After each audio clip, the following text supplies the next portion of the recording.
Hey everybody, we're finally back with some more Party Garage action, and Hey, hey there! We have Origamyde, am I saying that right? yes, Awesome. which is not easy to say because it's a it's a surname made up by some some French people over there. So obviously, some people are going to slip up on the pronunciation and everything. But I hey spent a there, week people! practicing it. It shows. Alright. We got Shadows Searching Through the Night, and you did make a different version of this that we both thought was, that me and Chukum spent like 40 minutes on. It was kind of long. We're trying to go for 15-minute maps, but you released that separately, didn't you? So the whole story about this map is when you first submitted the project to the Discord server, I did the first iteration of the map, which was like something huge and everything. But It was when pretty you elaborate. were done testing it, yes, when you were done testing it, you told me it was barely making it to the time limit needed for the map to be submitted. So I was like, okay, no problem. I'll make a second map and actually submit the first one as a standalone map, actually. That's no problem for you, because you're a pretty fast mapper. I think you made like 2 megawatts in the past year or something. Yes, Or just about. in a couple of months.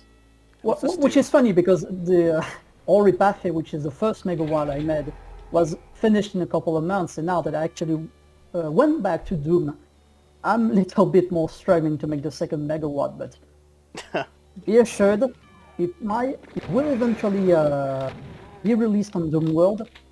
And for now, I'm doing some training course, some training maps and everything. I'm actually remaking an old map from the 90s and probably going to release it soon enough on Doom World once I'm done with it. Nice. It tends to help with training and not losing your grip when it comes to mapping and everything. Yeah, man, I definitely like what you put out. It's good stuff. Yeah, I mean, sometimes it's good, sometimes it's a little bit goofy. Like that one time I did a map in response to a troll map. I was like, what about I made a superior map to actually humiliate the guy, and was like, oh man, which is totally not the reason why I did the map. Actually, it was like something selfish. Like I wish I had more exposure to my maps than this guy had. So I was like, well, I guess I'm going to make a map which is more popular than that guy's maps or something. Nice. I, I shouldn't really have that kind of mindset mind when making maps actually, because it's not like the guy on the other hand will care about the wolfing and everything. Well, I definitely have fun. What's going on over here? Oh shit, that's that guy. That's right. There's the real super shotgun if you don't get the secret one. The thing with the super shotgun here is that you can actually have it earlier and everything.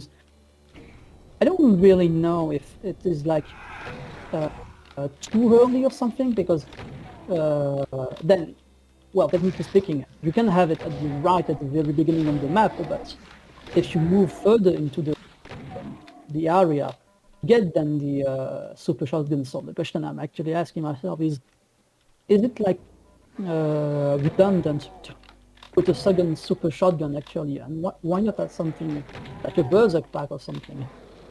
I don't think so. It's always fun to get a. I do that myself in my maps. I just released Love Map, and there's a way to get the plasma gun early, but you still get it later. It's always fun to get things early. You know, I think that counts. Ah, yeah, it's probably. I think it's probably fine and everything.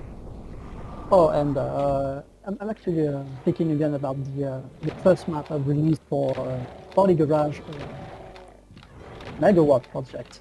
So I actually released the first map to Dome World as a standalone. I did the second map, and I believe people who have actually played the first map will play the fifth map for Body Garage. Actually, notice that the very end of map 5 is actually the beginning of the standalone map, actually. Oh yeah. Huh. Yeah, absolutely. It's a little Easter egg for the connoisseur and all everything. I did play that once in an unlisted video. I should revisit that one because it was interesting. We just wanted shorter maps for this particular project. But you definitely had fun with that name, Shadow Searching Through the Night. Yeah.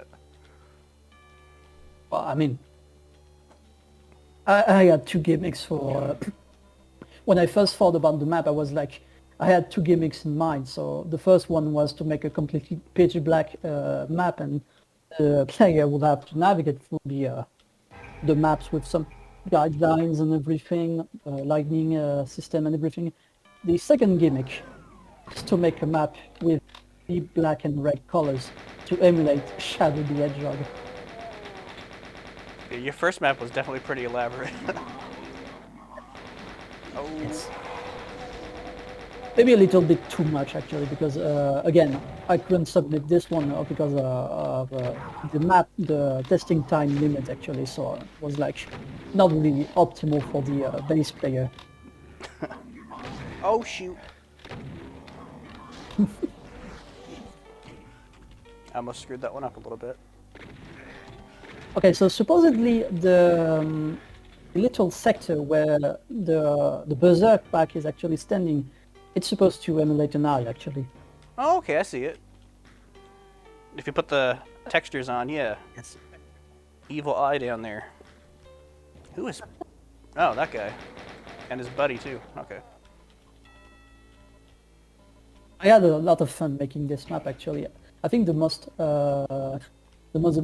amazing feature I discovered while doing this map, which I will probably use it a little more, is to actually just make line depths with sectors, like to create ledges and everything, and then have additional line depths just inches away from the ledge to emulate actually railings and everything, while doing it with the constraint of with maps and boom thing. Yeah, So I'm that not it a good looks boom easier. mapper. Well, I mean, I was first a UDMF mapper before actually switching to boom and then to MDF 21, because I've discovered MDF 21 during the during project 30 Monsters, my DAC actually, and I actually stuck with this engine actually because I really like it. It's really optimal when it comes to map making, and I consider it to be a little bit better than Boom when it comes to fluidity, when it comes to memory input, when it comes to additional features and everything. I think it could probably set out to be the ultimate like OJ Doom engine for people who want to work on it. But minus people who still build on the very original Doom, like on Vanilla Doom with all the resources in it and everything, which is like something I'm not yet dedicated to.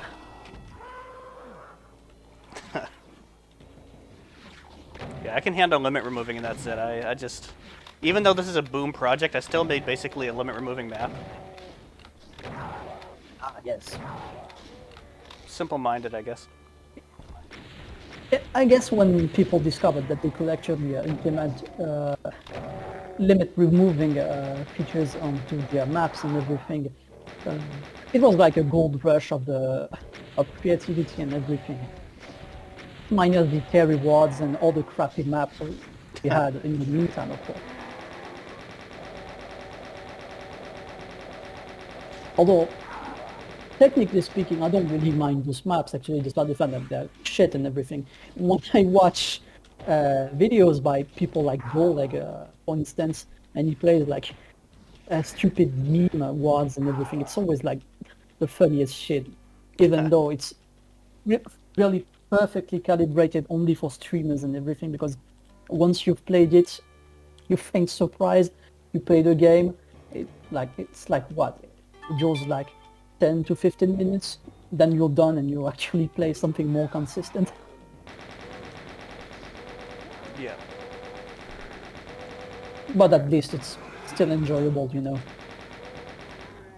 The sky's awesome, by the way.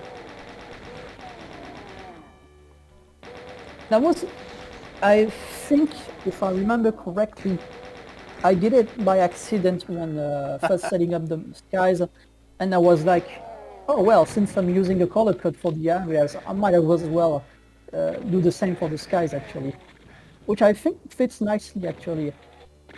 Oh, I love it. I always love a good red sky. Hey, wait, what's in here? Oh, shoot. Wouldn't you like to know? I love your secrets. I think I just got them all. Pick up one of these. Yes, you actually got them all. Let's see if I can go up the steps without falling And off like I keep doing every time. yeah, I think it's probably one of the very few flaws that my map potentially has. It really relies on like strafing and thing to actually progress, because it's not really something that is inherently Doom, for instance.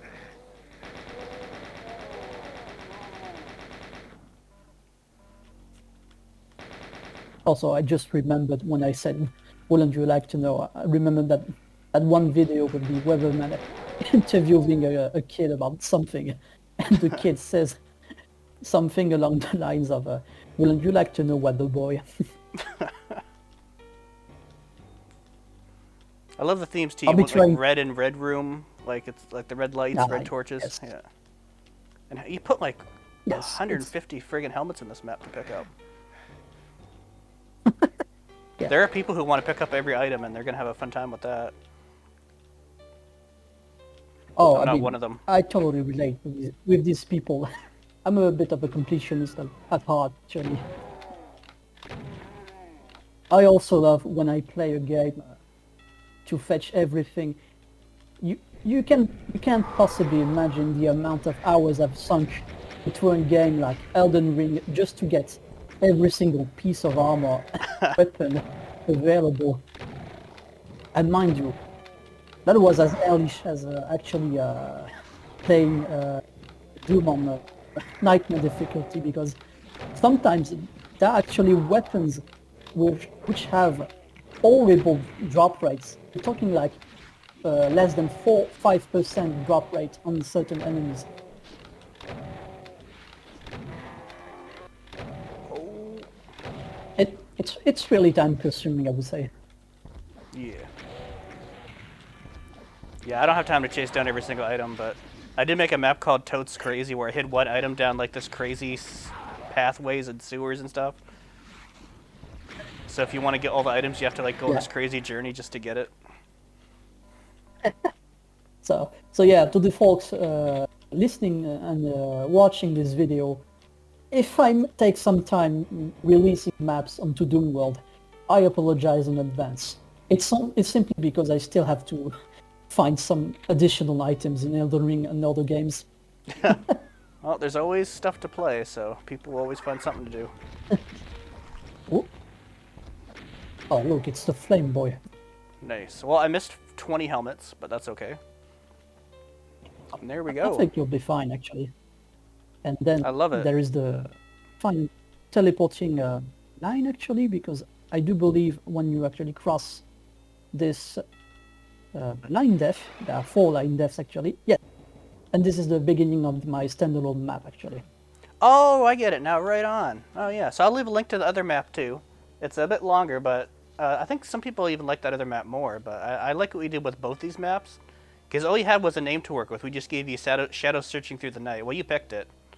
And you made 2 really interesting maps out of it. For the yes, for the standalone map, the name I chose was Temple of the Nephilim, actually. Oh, you renamed the other one. Yes. Since I it suppose was that makes sense. standalone, I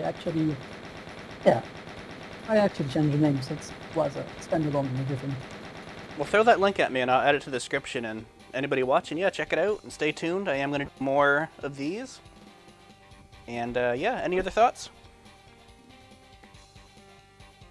I definitely could have done something better in less time. Ah, no, I loved it. I actually really liked that map. I thought it was great. I'm just kidding. Good stuff, buddy. All right. Well, hey. All right, see you soon, and let's hope to see you for next map I did for the project, which is What the Hell is Ceylon Green Saying? Oh yeah, that's right. You stepped in and hopefully, and you saved the project because somebody else dropped out. So I appreciate that. So yeah, that'll be like map 26. That'll be a ways down the road, but I'm gonna try to go through all of these in time for sure. All right. Well, Sure ha- thing. have a good one, everyone. See you soon. See you soon, Clippy, and see you soon, guys, as well. All right. Catch you later.